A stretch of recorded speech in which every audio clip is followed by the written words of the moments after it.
Have you ever wondered where the Olympic Games came from? Now, we all know it's a Greek thing, started in Greece, but it's also a Greek mythology thing as well. That's right, the very first Olympic Games were part of a myth. Do you remember this guy, Tantalus? Cursed to live in Tartarus forever with fruit that was just out of reach and water that he could not drink. Do you remember when he chopped up his son and fed the son's pieces to the god? His son, called Pélops, was literally chopped up, put in a stew, and then fed to the gods, but the only god who actually ate a piece of him was Demeter.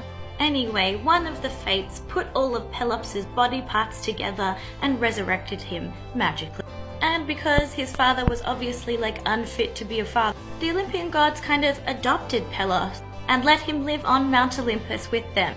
Mind you, Zeus still held a grudge against Tantalus, Pélops' father, and eventually Pélops got kicked out of Mount Olympus too, which is not fair. But before that, he was trained in how to use the magical god's golden chariot, and he became a very skilled charioteer. But once he was back on Earth with all the mortals, he had grown into a man and decided he needed a wife. This guy here has a very complicated name, so let's just call him King O. He's a king of a place called Pisa, which is near Olympia. The king had a beautiful daughter called Hippodamia, and she was of marrying age too. However, there was a prophecy that anyone that she married would eventually kill the king. So anytime there was a suitor coming to look for the hand of Hippodamia, King O would challenge them to a chariot race, and if they lost, he would kill them.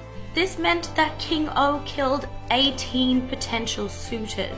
One thing about Pélops is that he had a homosexual relationship with the god Poseidon. And Pélops decided he wanted to marry Hippodamia, so he was going to compete in the chariot race. So Pélops, he calls upon his ex-lover Poseidon and says, "Please, can you help me win this chariot race so I can marry the princess Hippodamia?" And for some reason, Poseidon isn't jealous and does help him. And Poseidon produces a chariot with winged horses. And Pélops and his friends travel to Pisa to compete in the chariot race for Hippodamia's hand. On the way, one of the charioteers traveling with Pélops dies. His name was Kylos, and the ghost of Kylos in a dream appears to Pélops and says, "Please, can you give me a really nice burial?" And he promises to help him win the chariot race as a ghost. So Pélops decides to erect a whole temple to Apollo on the place where Kylos died. I'm running out of time. Go to part 2.